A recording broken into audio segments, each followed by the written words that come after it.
Breaking news coming in, viewers. Chinese Foreign Minister Wang is meeting India's National Security Advisor Ajit Doval at the Hyderabad's house in New Delhi. The two leaders are holding the 24th round of Special Representatives dialogue on the border issue along the line of actual control. According to officials, the discussions will not only focus on the border question, but will also touch upon trade ties and the possible resumption of flight services between India and China. Later in the day today, Wang Yi is also scheduled to meet Indian Prime Minister Narendra Modi.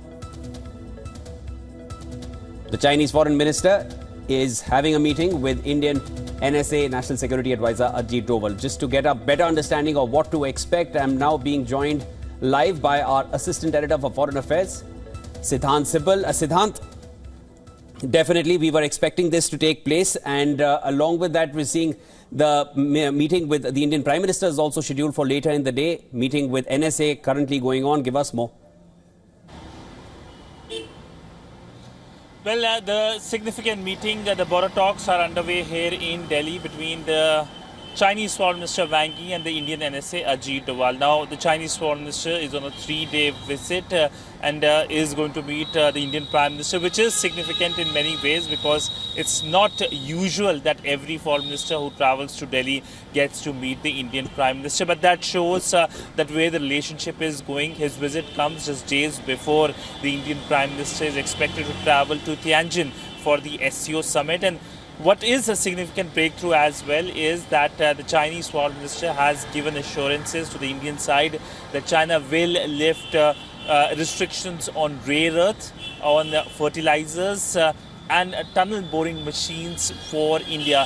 This is something that has been in talks for some time, and it is going to impact various sectors here in India, whether it is the technology sector, whether it is the agriculture sector, or whether it is the infrastructure sector. And this is something that India was in touch for a long time with the Chinese side. Now, we know that since the meeting between the Indian Prime Minister Narendra Modi and the Chinese President Xi Jinping last year in Kazan, both sides have been working towards a reset. The Indian NSA, the Indian Defence Minister, the Indian External Affairs Minister, all have been to China for the SCO meetings, and now Wang Yi in Delhi clearly shows that at a time when global changes are taking place, whether it is Donald Trump's tariffs or whether it is talks for peace in Ukraine, India and China are increasingly finding common ground.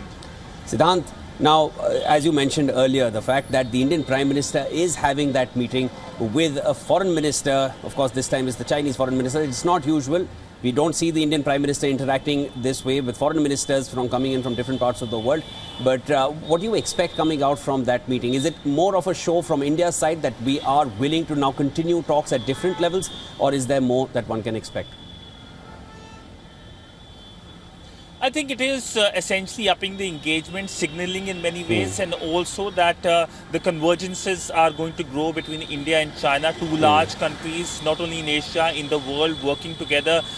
This is perhaps something that has been emphasized by the Chinese side and, of course, restated by the Indian side in many ways. There are differences, of course, but as the Indian External Affairs Minister yesterday said, that differences should not become dispute, competition should not become conflict, and that clearly is the mantra right now when it comes to India-China relationship. Siddhant, thanks so much for getting us the latest. That was our Assistant Editor for Foreign Affairs getting us what to expect from the fact that the Chinese Foreign Minister is going to be meeting Indian Prime Minister and is currently having that meeting with Indian NSA. A lot of signaling going on, and this is just before Indian Prime Minister makes his way to China towards the end of this month.